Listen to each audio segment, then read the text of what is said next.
Hi everyone, happy Friday afternoon. Welcome to our brand new series, HR for Small Business. How are you? How has your week been, wherever you're joining us from? I do hope you've been having a great week. For many of you, like me, this may have been the first week with the kids being back at school for the year, which is always a fun week to navigate, isn't it? The whole morning routine can get a bit crazy, a bit of chaos, and just getting back into the swing of things and back into the routine can be a bit of fun during the first week of school being back. So if that's you, I hope it's been a great week. But whatever you've been up to, welcome to our first ever HR for Small Business episode. This is a brand new series that we're kicking off in 2022, and you might find this series in a few different places. If you're within our free Facebook group, HR Support for Australian Businesses, welcome. This is the free training that I promise to deliver you every week through 2022. You may also be catching this on either LinkedIn or our Facebook page or over on YouTube, of course. But for those of you inside our Facebook group, this is the training designed exactly for you. So if you're watching inside the Facebook group, welcome. It is fabulous to have you here. So what is HR for Small Business all about? Well, this is our brand new weekly series, and each week we're going to bring you possibly a strategy or a tactic or a technical tip, or we're going to bring you some thoughts around leadership, managing your business, leading your team through the complexities that is small to medium-sized business. You're juggling all the things as a business owner, you've got all the plates spinning, and HR is just one of the many hats that you wear. So I want to bring you some advice that's going to help make it a little easier for you to navigate that aspect of your business ownership journey. Or if you're a leader within a small to medium-sized business, some tips that are going to help you lead and manage your team. Or it may be something really relevant and topical that we're going to be bringing you, that is up-to-date information from the Fair Work Commission, what's happening in terms of the market, where are all the candidates, why can't I get any applicants for my roles, all of those really topical things as well. So for those of you who voted on our poll about what you'd like to hear about in that training, thank you so much. This is why it's going to be a mix of all different things for you. But one thing I will guarantee is each week we're going to be having a conversation that has to do with the people in your business, because you can't grow a successful business that delivers you all the success you want by however you measure that, whether it's revenue, profit, growth, all of those traditional business growth measures, as well as give you the freedom that you seek if you don't have a great team. You can have a successful business that is just you, absolutely, but you have no freedom from that business without a team, because it is just you. And ultimately that means holidays are really difficult to take with any sense of actual relaxation. It means that the buck stops with you. There is no one else to do all the things. If something goes wrong, you're the only one to fix it. So whilst we can absolutely have super successful businesses just on our own, for those of us that also are seeking freedom from our business, so that our business gives us freedom in our life and not takes it away, which is something I'm really passionate about, then you absolutely need a team, and you need the right team around you, don't you? Because the wrong team only make it more difficult. And that's an experience I think we've all been through on our business journey.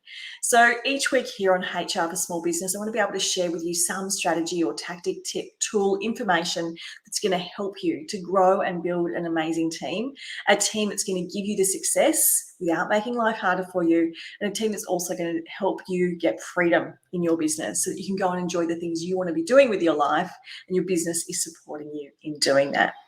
So welcome to our first ever episode. I'm super excited to have you here. Those of you who I haven't met before, hi there. My name is Kristy-Lee. I work with small to medium-sized businesses to help them overcome and avoid staffing stress and headaches by putting in place practices and processes to protect their business and make sure they're compliant, but also to help them build those teams. They're going to help deliver that success and that freedom that I just spoke about.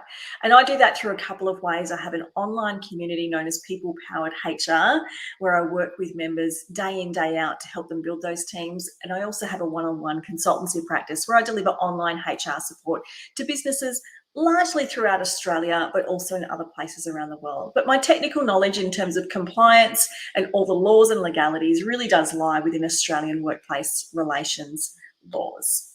Now, I've been working specifically with small to medium-sized businesses for more than 10 years now. I've been working in recruitment and HR for about 20 years, but for the last 10 years, I've dedicated my time working with businesses who employ less than 50 staff, businesses possibly like yours, where you don't actually need or even want an internal HR manager because it's just not required yet. And it's often not required until you hit at least 50 staff. But yet you have staff, you have people, you have employees, you've got a team. And therefore, from time to time, you might have a staffing problem or you want to avoid a staffing problem. And I love working with these businesses because here's what I found. I studied, I did the masters in HR, I worked with businesses, I worked with clients, and all that stuff that they teach you in that degree, in doing my masters, that's great in big corporate HR, but it doesn't translate into small business. HR is critically important for any business. It does need detail, but it shouldn't be difficult. And all that corporate big business HR stuff, it actually is often not relevant to what you guys actually need in small to medium-sized businesses. And I learned this firsthand, building my own team in my consultancy practice, and then realizing I built the wrong team. I built a team of greats, not necessarily the right team to give me that freedom that I was seeking in my business. A realization that I made when I tried to take my first ever holiday properly away from my business after more than 6 years. And on morning one, ended up with an emergency call, nearly throwing my phone into the ocean and having to hot-tail it back to the apartment to fix the issue. And so I've been on a quest ever since then to really understand what it is that creates the best team for any business, a team that does drive success, that does drive performance, a team that's a joy to work with every day because we want to go to work for people that we actually like being around, but also a team that you can rely on, that you can take a break away from your business, whether it's a day, whether it's a week, whether it's a holiday, whether it's every Friday afternoon, whatever that looks like for you. But building a team where you cannot be there and the business not only survives, but flourishes even without your direct presence. And that's exactly the framework that I work with businesses inside our people-powered HR community. So if this is the first time I'm meeting you, it's great to meet you. Thanks for being here. And let's dive in to episode number 1 of HR for Small Business. Now, we're going to be doing these sessions weekly, every Friday about 1 p.m. here in the exact same place that you're watching this right now. And as I said, each week it's going to be a different topic. And today I wanted to tackle something that's really topical right now because I'm getting asked a lot of questions about this, both inside People Powered HR and from my one-on-one consulting clients. And I'm seeing questions asked about this in other forums and other places where I spend my time. And I thought maybe I could help unlock some of this for you guys here today. So today we're talking about managing leave and COVID when it comes to our team. Because we're entering a new phase in this pandemic, and whilst we're all over talking about COVID, and I'm going to put my hand up and say I'm with you, if you're sick of hearing about it, you're sick of talking about it, you're sick of dealing with it, I get it. We're all a little bit tired. But nonetheless, if you own a business right now, anywhere in Australia, but particularly if you're somewhere along the East Coast, you're going to be dealing with COVID positive staff that have been close contacts, people that are in isolation, with kids going back to school, potentially we may see more action around that as well.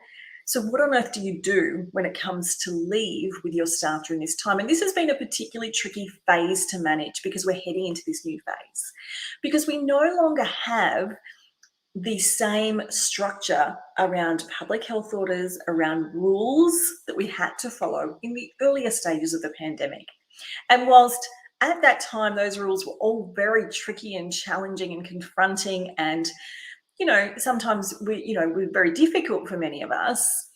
This next phase has presented new difficulties for employers and business owners and managers, particularly because we don't have those rules to rely on anymore. So it's not as simple as saying, well, that's what the rule says, so that's what we need to do.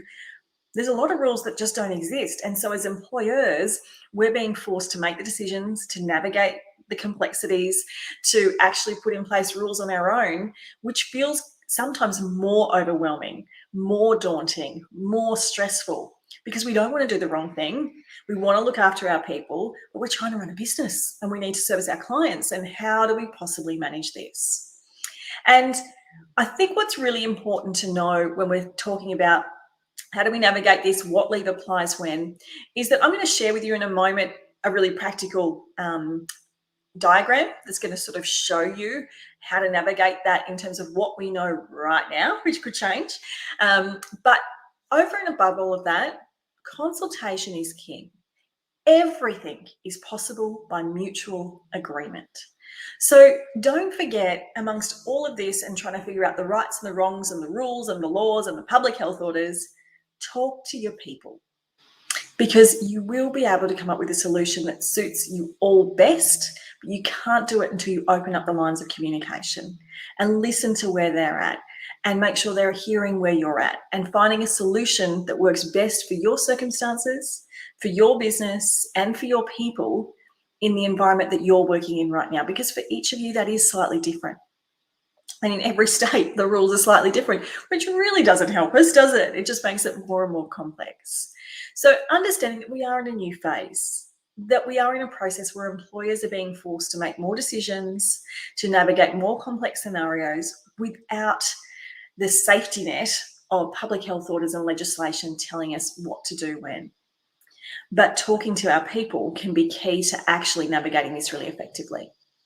So what I'm going to do now is I'm going to share my screen with you and show you a really simple diagram. This is actually part of a larger resource that I prepared for our members inside People Powered HR when we were walking through what to do when we have a COVID situation, particularly over that December-January period. But this diagram forms part of that overall resource that I prepared for them, but just steps out what the leave options are. So I'm just going to go ahead and share my screen with you. Okay, and here we go. That should, beautiful, there we go. So what I have here for you is a really simple diagram that walks you through what leave will broadly, and I'm saying broadly here because firstly, you can see my little disclaimer down here. This was prepared on the 5th of January, so it is a month old, but this hasn't really changed in terms of this particular process.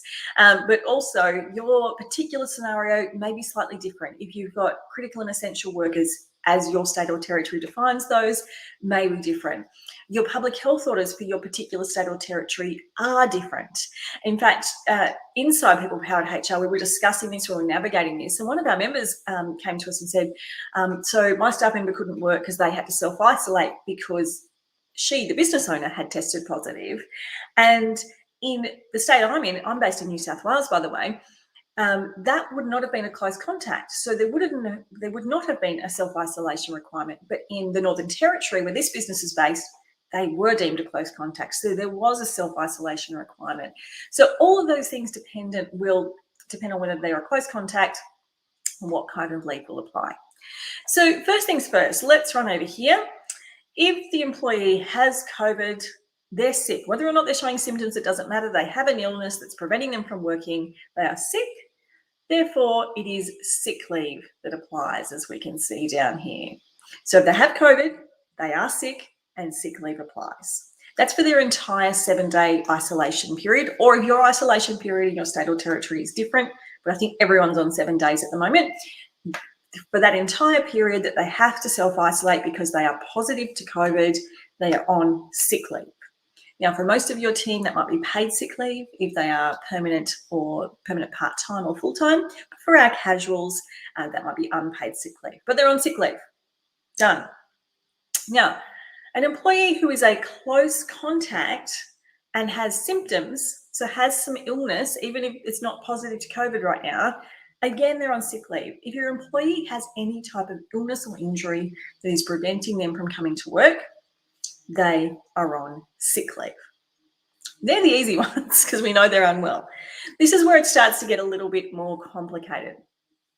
Now, what about if you have an employee who is a close contact, but they have no symptoms and they've been advised to isolate based on government advice or public health orders? This is just like the scenario I shared with you of our member who's based in the Northern Territory. Her other employee had been instructed to isolate, but was not sick. Now, the general rule here is if you are not sick, it's not sick leave. That's the general rule under Fair Work. Now, There is an exception to that, and that, of course, is if you are caring for a child or someone that you have care responsibilities for, then, of course, that would be sick leave, because sick and carers leave is the same thing. So we've got the situation where you're unwell, sick leave, or the situation where you are caring for a child or someone you care for who is unwell, carers leave. Now, there's a whole range of people that fall under that carers leave definition. You're probably all familiar with that, but it's, your family and household members, children, those kind of things. Now, what about if you've got an employee who's a close contact but they don't have symptoms, but they've been told they must self-isolate? Now, this is where it starts to get tricky. And there's a number of different things you can do and avenues you can take. And this is exactly where consultation is king. By mutual agreement, anything is possible. Now, I certainly know of employers that are allowing people in this scenario to take sick leave. Strictly speaking, not sick leave. But if you come to that agreement and both of you are happy with that, by all means, go for it. The risk I would flag with that is if the employee is not currently positive to COVID, but they're self-isolating and they use their sick leave and then they test positive, are they going to have enough sick leave to cover them through? Because we only get so much sick leave every year. So just think about that as well. But if they've got loads of sick leave accrued and you're really happy for them to take it and they're really keen to take it, by mutual agreement, everything's possible. Outside of that, though, what you do want to look at is a couple of things. You want to check the modern award that you're covered by to see if there is a clause in there for unpaid pandemic leave. This clause will be clause X. It is right at the bottom in the additional parts of the award that are tacked on at the end, where the classification definitions and all of that is. And there are some awards that still have this in it. Now, we had this inserted into almost all awards through the main first wave of COVID. Then it lapsed because it was for a particular time, but for quite a few awards that has been extended in the award until the end of June 2022. So check whether your award has that clause, because they would therefore in this situation be on unpaid pandemic leave. And that's just a leave that's protected. They could also be doing other things throughout that time, like taking annual leave or annual leave at half pay, but check your award. And if that clause applies to you, you can use that clause. Now, you could also in this scenario agree for the employee to take annual leave. Now, you can't force them to take annual leave. You can, if you want to though, you could offer the employee to take annual leave through this period. Now, they might take that up, they might not. Their decision, because it's their annual leave, and it's certainly not holiday while they're in isolation. I was talking to a friend just recently who had to isolate, and she definitely defined it as the exact opposite of a holiday. So it's not annual leave specifically, but if you are happy for them to use their annual leave and they want to use it by mutual agreement, go for it. The next thing they may be eligible for is they may be eligible for the government's pandemic leave disaster payment. Now, this is the payment that's paid by the federal government, so it's still available for all states and territories. There are some slightly different criteria depending on what state or territory you're based in. You can find this all on the Services Australia website. So that would be something to check. Now, there are quite a few criteria with the pandemic leave disaster payment, and some of those are around leave accruals. That doesn't apply to annual leave. They can still have annual leave accrued and be getting that disaster payment, but there are some other criteria as well. So do get them to check that out. That's something the employee would need to apply to the government for, and then they will be collecting that directly from Services Australia. But they're the main things to think about if you've got an employee who is self-isolating but who is not unwell, not symptomatic, all of those things. And then beyond that, you may have some other scenarios. These are the scenarios where the employee is choosing to self-isolate, perhaps out of fear of being infected but not deemed a close contact, or maybe you're directing them to self-isolate because you know they've been in contact, and whilst it doesn't meet your state's definition of a close contact, you have concerns about the potential for spread in the workplace, and you're asking them to self-isolate. And in these scenarios, it really is important to get some expert advice. So I do encourage you to either reach out and book a consultation call with us or get some advice from an expert, particularly if you're making the direction. Now, if the employee is saying they want to self-isolate, I do encourage you to talk to them openly and see how they want that to look. Do they want to take unpaid leave?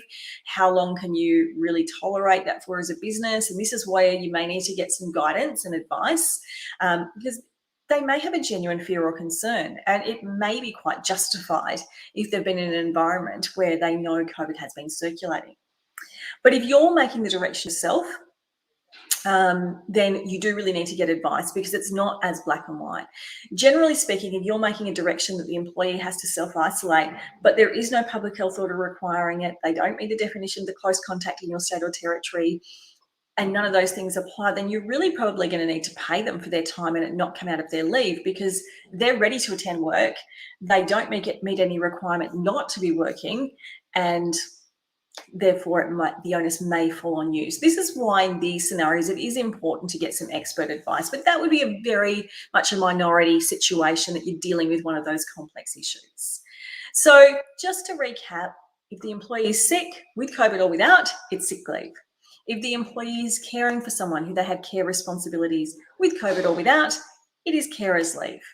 If the employee is self-isolating based on government directions but is not sick, is not showing symptoms, is not COVID positive, then check your award for the unpaid pandemic leave.